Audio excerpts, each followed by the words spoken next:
Today, my job pissed me off. Now, I'm not going to go into details on how they upset me, but I will say that it was to the point I contemplated quitting. I work in the field of childcare, so quitting not only puts me in a financial bind, it also punishes the children I've worked hard to build and grow with. So, instead of quitting, I decided to live vicariously through the actions of others. Today on the channel, I have decided to share with you guys 10 funny ways people have told their bosses to shove it. Please be sure to like and subscribe to stay up to date on our latest uploads. Let's get started. Number 10, Joey goes marching on. After 3 years on the job at a high-end hotel, Joey had finally had it with his overbearing supervisor. Every morning, this worker had proudly made his way into the hotel, ready to give his all, but his boss continued asking for more and generally treating him like garbage. Joey determined that it was time for a final hurrah. Joey brought the marching band with all the equipment in place.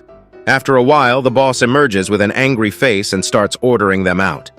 The band, still silent, waited for Joey to drop the big phrase, "I quit," before they rolled out singing, dancing, and playing their musical instruments. If the boss didn't hear Joey saying he quit, the band made sure that he saw them march out singing, "We quit, we quit!" Message received, loud and clear. Number 9, I'm not crazy. Employees worldwide are so afraid of their bosses or losing their jobs that they find people who walk out on their bosses crazy. In this particular case, an employee majestically used the intercom and announced that he was quitting. With his voice rumbling all over the shop, he took his time to mention some of his colleagues, to make sure that they heard him and he was making a rational decision.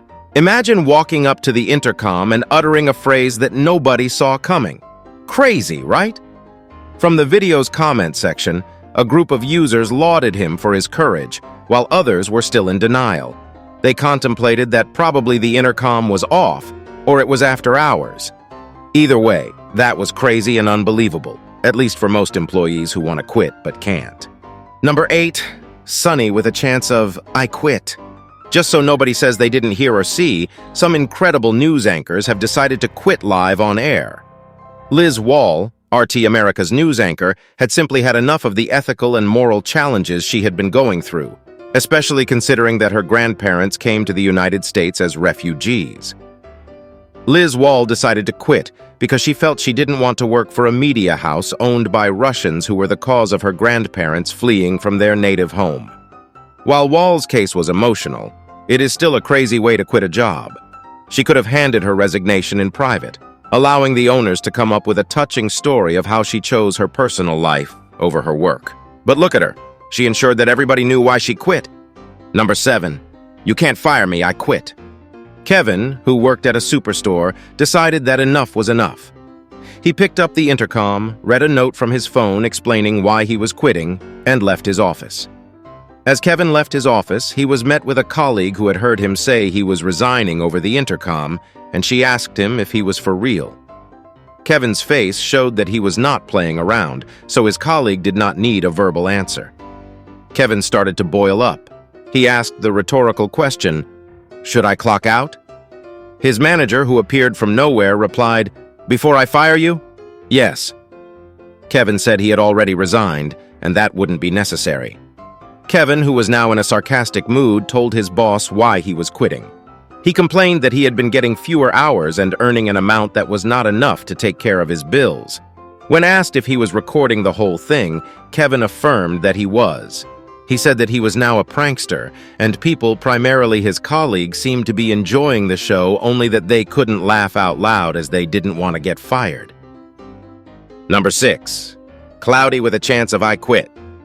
Quitting on air seems to be a viable option for news anchors. While our first incident was a bit emotional, this one is a bit controversial, which makes it crazy from a neutral point of view. Back in 2014, a news reporter and anchor in Alaska quit her job on live TV. Prior to her resignation, there had been talks about the legal use of marijuana in the state. Medical marijuana is legal in Alaska. However, there had been an ongoing petition that wanted full legal use of marijuana. While reporting the news anchor revealed everything that had been reported earlier in the show was true, and that she was the actual owner of the marijuana company in question. She expressed her sentiments on the issues right before she quit. "Well, as for this job, not that I have a choice, but I quit," she said before leaving the studio. For the record, she was not remorseful at all. If anything, she was the opposite of that. Number 5, extra, read all about it. Readers picked up the morning paper and read, "A man resigns from his job." That was the headline of the New York Times on March 14th, 2012. Well, that's not true. I mean, the headline part, it was probably in the middle pages or the back. On the said date, Greg Smith, a senior employee at investment bank Goldman Sachs, decided to resign by writing a resignation letter and posting it in the New York Times. Fortunately for him, this resignation letter also served as a job application, as Greg secured another job as an author of a $1 million book. Number 4, cake and ice quit. Usually, cakes are for weddings, anniversaries, birthday celebrations, and other significant events. Well, one employee certainly didn't think so when he handed his boss a resignation cake. In an incident that Piotr Sosnowski, the co-founder and the head of HR at Zeti, still recalls, an employee walked up to him and handed him a resignation cake. Of course, the company was still a startup at the time. Today, Piotr can only look back at the incident and smile. That guy takes the cake. Number 3, I don't need this job. I'm a ninja. Do you remember American Ninja Warriors host Matt Eisman? You should. The guy is famous for his looks, and you know what? Never mind, I digress. Well, the story is he quit his job via FaceTime in a one-sided video to be exact. Matt recorded himself asking his boss if he had noticed that some of his employees were already leaving. Matt said that he was the next one on the list, and before his boss could see the video and give his side of the story, he had quit. In his defense, Matt said that his boss should learn to treat people fairly. Too bad Matt wasn't there to see whether or not his boss ever changed. Number 2, a slice of I quit. For most people, losing a job is not something to be proud of. But this wasn't the case for Luca Arazina, now the co-founder of Dataprot. Luca was on the verge of completing a 6-month contract that he described as nightmarish. With the opportunity to take up another job, Luca devised a plan to let his boss know what he felt. With a low salary, poor working conditions, and a not-so-likable boss, Luca decided to buy 26 pizzas to match the number of employees at the company. He then wrote motivational phrases, jokes, and other personal messages. The 26th and the final pizza went to his boss.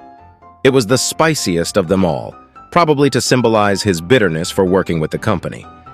Number 1, cooking up a resignation. One chef had decided he had seen enough, or rather he had cooked enough, but wasn't getting the compensation that he deserved. With 3 children and many bills to pay, Baker decided that all the hours he put in deserved better compensation. One morning, he woke up and reported for duty. While his boss expected him to go about his duties and open the restaurant, the chef decided to create a video explaining why he was quitting his job. Satisfied with his rant, the chef left the kitchen, leaving some food cooking on the burner. "Ooh, I forgot!" He left a disclaimer for his boss. He warned him through the video that he better hurry or the food would burn. He was out of there, but at least he still cared. And there you have it. Although I'm still going to clock in tomorrow, I will still take solace in knowing there are some brave individuals who had the courage to do what I don't. YouTube pays me, but not enough to sustain a normal living situation for me and my family, so it's best to stay on board. I know I promised I would use my voice, but I wanted to get this video out before I had time to cool off. I do love my job and I love the people I work with, but sometimes they upset me, and it's probably not best to make a life-altering decision in the spur of the moment because of one incident. If you enjoyed this video, don't forget to like, subscribe, and share with your friends. Until next time, see you later.